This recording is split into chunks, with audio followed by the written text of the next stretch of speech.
So we can just see in the field there the green shoots just coming up in the field on Dartford Marshes, which is brilliant.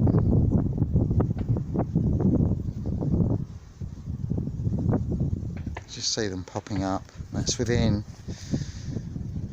a week and 2 days.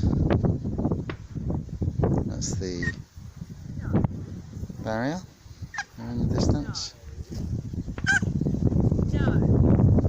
The channel's still not got water, but when it's the water table, so when that rises,